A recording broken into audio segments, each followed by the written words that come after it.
कराची से आगा मोहम्मद रिजवान की रिपोर्ट के मुताबिक SHO थाना इत्तेहाद टाउन SI अयाज खान की चौकी इंचार्ज मोहम्मद खान के हमरा कामयाब कार्रवाई। डकैती, स्ट्रीट क्राइम, मोटरसाइकिल लिफ्टिंग की वारदातों में मुलव्वस 2 मुल्ज़िमान को गिरफ्तार कर लिया। मुल्ज़िमान की शनाख्त नजीबुल्ला और शायान के नाम से हुई। गिरफ्तार मुल्ज़िमान से एक अदद 30 बोर पिस्टल और चोरी शुदा मोटरसाइकिल बरामद कर ली गई। मुल्ज़िमान इससे कबल भी गिरफ्तार होकर जेल जा चुके हैं। मुल्ज़िमान के खिलाफ मुकदमा दर्ज कर लिया गया। मज़ीद तफ्तीश जारी है। उछाल कलान की रिहायशी सेकंड ईयर की तलबा इशा अरशद ने फेडरल बोर्ड में 1088 नंबर हासिल करके टॉप कर लिया। इस्लामाबाद में मुनक़िदा तकरीब में इशा को प्राइज दिए गए। इशा अरशद APS इस्तक़लाल कलर कहर की तलबा है। आपको अपडेट कर रही हैं बुछाल कलान की रिहायशी सेकंड ईयर की तलबा इशा अरशद ने फेडरल बोर्ड में 1088 नंबर लेकर टॉप कर लिया। इस्लामाबाद में मुनक़िदा तकरीब में इशा को प्राइज दिया गया। इशा अरशद APS इस्तक़लाल कलर कहर की तलबा है।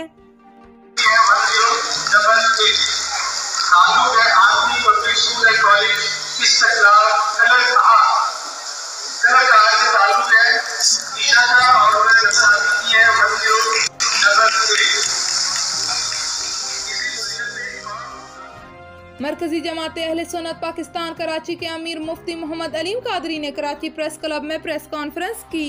मुफ्ती मोहम्मद अलीम कादरी के हमरा मुफ्ती गुलाम यासीन, साहबजादा मुफ्ती मोहम्मद जुबैर हजारवी, मुफ्ती फयाज नक्शबंदी, अलामा सैयद फरहान शाह, मुफ्ती हफीजुल्लाह हादिया सदीकी, अलामा हबीबुल्लाह कादरी, मुफ्ती सैयद अकबरुल हक कादरी, अलामा अबुल हमाद मोहम्मद इसरार कादरी और अलामा सैयद असगर शाह बुखारी उनके हमरा थे।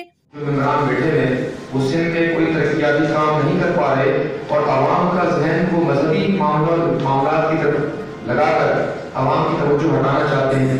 आप सिंध को देखें जाकर पूरा जो है खंडर बन चुका है और सड़कें नहीं है, सीवरेज की लाइनें नहीं है, वहाँ पानी का निजाम नहीं है। गवर्नमेंट के सिंध की असम्बली के जितने मेंबरान हैं, चाहे कौमी असम्बली के मसले से अंदर सिंध का हाल बिल्कुल बुरा हो गया है। तो स्कूल जो है वो खंडर बन चुके हैं, वहाँ असातिज़ा नहीं है, तलबा नहीं है, इमारतें बनी हुई हैं, वहाँ पंखे नहीं है, कुर्सियाँ नहीं है और वहाँ का हालात जो है बिल्कुल ख़राब हो चुके हैं। सरकारी अस्पतालों को देखकर जब वहाँ जाकर देखा जाए लोग तड़प रहे हैं, वहाँ डॉक्टर नहीं होते, वहाँ पर बेड नहीं होते, वहाँ पर जो है वो मरीज जो है वो जख्मों में तड़प जान दे देते हैं। गवर्नमेंट ने अपनी जितनी मामलात थे उनके अंदर वो बिल्कुल फेल हो चुकी है और उल्टा आलमी जो दाऊदी कुव्वतें हैं उनको खुश करने के लिए पाकिस्तान में नए नए ऐसे कवानीन लेकर आ रहे हैं।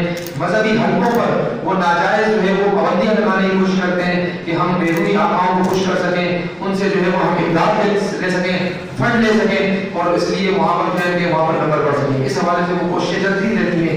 कभी मदारिस के लिए वो नई नई तहरीकात लेकर आते हैं, नई नई रजिस्ट्रेशन के मामला लेकर आ रहे हैं, कभी मसाजिद के लिए वो मुश्किलात हल करते हैं, मजहबी हलकों को वो दबाने की कोशिश करते हैं ताकि आवाम और मजहबी